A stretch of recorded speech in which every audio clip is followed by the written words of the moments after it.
प्रिय बच्चों, आज हम क्लास 12th के स्टूडेंट्स के लिए एक टॉपिक है वैद्युत धारा और अनुगमन वेग में संबंध। इससे पहले हमने अनुगमन वेग और वैद्युत धारा के बारे में आपको बता रखा है, relation between electric current and drift velocity. तो देखिए, इसमें हमें जो है एक संबंध स्थापित करना है विद्युत धारा और अनुगमन वेग में।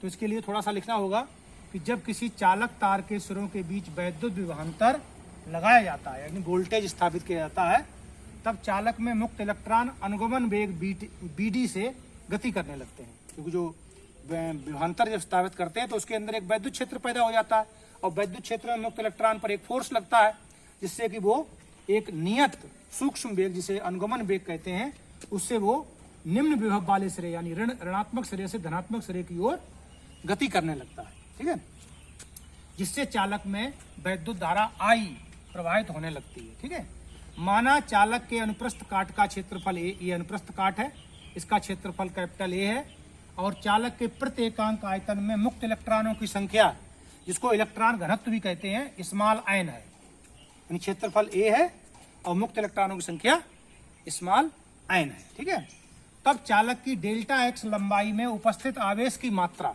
तो आवेश की मात्रा कैसे निकले? Q बराबर n, इलेक्ट्रॉनों की संख्या और इलेक्ट्रॉन का आवेश। अब कितनी लंबाई में? डेल्टा x लंबाई में, और एकांक लंबाई में मुक्त इलेक्ट्रॉनों की संख्या है, एकांक आयतन में मुक्त इलेक्ट्रॉनों की संख्या है n। तो अब क्षेत्रफल से गुणा हो जाएगी, तो हो जाएगा क्या? एकांक आयतन में, तो एकांक आयतन में और इसमें हो जाएगी Na। ठीक है, Na हो गया ये क्षेत्रफल में Na, और डेल्टा x लंबाई है, तो कुल हो गई इलेक्ट्रॉन संख्या Na डेल्टा x। क्यों? क्योंकि n तो एकांक आयतन में मुक्त इलेक्ट्रॉन की संख्या है, और आयतन हो जाएगा डेल्टा x लंबाई में चालक का A इंटू डेल्टा x। जो चालक का आयतन होगा, पूरा आयतन, यहाँ डेल्टा x लंबाई का जो चालक है उसका आयतन निकालेंगे, तो आयतन कैसे निकलता है? क्षेत्रफल अनुप्रस्थ काट का क्षेत्रफल गुणा लंबाई, तो ये A गुणा डेल्टा x हो जाएगा, ये आयतन हो गया, ये एकांक आयतन में मुक्त इलेक्ट्रॉन संख्या हो गई, तो कुल इलेक्ट्रॉन संख्या हो गई Na डेल्टा x, और एक इलेक्ट्रॉन का आवेश होता है स्मॉल e, तो आवेश हो गया Na delta x into small e। समीकरण 1 डाल दिया। यदि मुक्त इलेक्ट्रॉन द्वारा डेल्टा t समय में तय की गई दूरी डेल्टा x है, ये जो डेल्टा x दूरी मुक्त इलेक्ट्रॉन ने तय की है, वो हमने मान लिया कि डेल्टा t समय में तय की है, तो इससे अनुगमन वेग हो जाएगा, अनुगमन वेग यानी वेग बराबर विस्थापन बटे समय, तो डेल्टा x बटे डेल्टा t, तो यहाँ से डेल्टा x बराबर निकल आएगा VD इंटू डेल्टा t, यानी दूरी बराबर चाल गुणा समय। ये वाला सूत्र लग गया। तो इससे डेल्टा x की जो वैल्यू है हम समीकरण 1 में रख देंगे। समीकरण 2 से डेल्टा x का मान समीकरण 1 में रखने पर तो हो जाएगा डेल्टा Q बराबर Na, और डेल्टा x की जगह आप लगा देंगे BD इंटू डेल्टा t समीकरण 2 से, और इंटू E, तो ये समीकरण 3 बन गई आवेश की, कि इतने समय में डेल्टा x दूरी तय करने में जो चालक है उसमें इतना आवेश प्रवाहित होगा। तो हमको निकालना होगा कि धारा कितनी प्रवाहित होगी। तो ये पता ही आपको है कि एकांक समय में प्रवाहित आवेश को वैद्युत धारा कहते हैं। तो एकांक समय का मतलब है कि समय से भाग कर दो इसको। अतः चालक में प्रवाहित वैद्युत धारा I बराबर delta Q upon delta T। अब डेल्टा Q की जगह पे ये लगा दो Na BD डेल्टा T, और गुणा स्मॉल e बटे डेल्टा T। डेल्टा T से डेल्टा T कैंसिल हो जाएगा, तो यहाँ से एक संबंध बन जाएगा I बराबर NeABD। ये यहाँ से एक रिलेशन बन गया, इसे हमने समीकरण 4 डाल दिया है। तो ये रिलेशन ही वैद्युत धारा I और अनुगमन वेग BD में संबंध हो गया। ये अभिष्ट संबंध है जो हमको निकालना था। तो इस सूत्र से हम अनुगमन वेग निकालते हैं। न्यूमेरिकल क्वेश्चन जब हल करेंगे तो उसमें अनुगमन वेग निकला जाएगा। तो यहाँ से सूत्र बना लेंगे, NEA इसके बटे में ले आएंगे, अपॉन में ले आएंगे, तो BD बराबर I अपॉन NEA। तो ये अनुगमन वेग निकालने का सूत्र हो गया।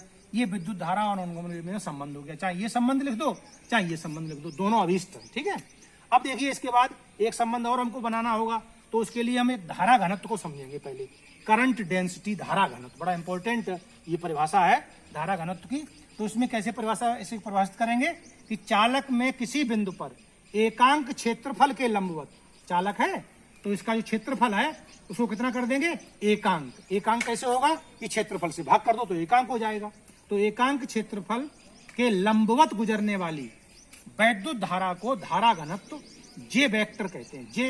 जे से लिखते हैं धारा घनत्व को, करंट डेंसिटी को, और उसको वेक्टर से लिख दिया क्योंकि ये एक सदिश राशि है। ठीक है, तो यहाँ से धारा घनत्व परिभाषा से हो गया J बराबर I/A, एम्पियर प्रति मीटर स्क्वायर का मात्रक हो गया। अब समीकरण 4 से I का मान इस सूत्र में लगा देंगे, तो धारा घनत्व J बराबर हो जाएगा NEABD बटे A, A से A कैंसिल हो जाएगा, तो संबंध बन गया J बराबर NEBD, ये संबंध हो गया धारा घनत्व और, तो ये धारा घनत्व और अनुगमन वेग में संबंध है।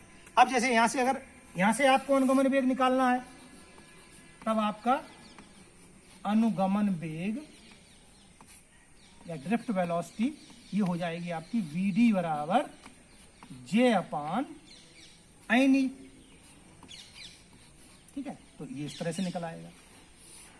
तो इस तरह से अगर J दिया है तो ऐसे सूत्र लगा देंगे, I दिया है तो ऐसे करके लगा देंगे। ठीक है, तो ये आपका विद्युत धारा और अनुगमन वेग में संबंध और धारा घनत्व और अनुगमन वेग में संबंध, दोनों संबंध इसमें आपके स्थापित हो गए। ठीक है।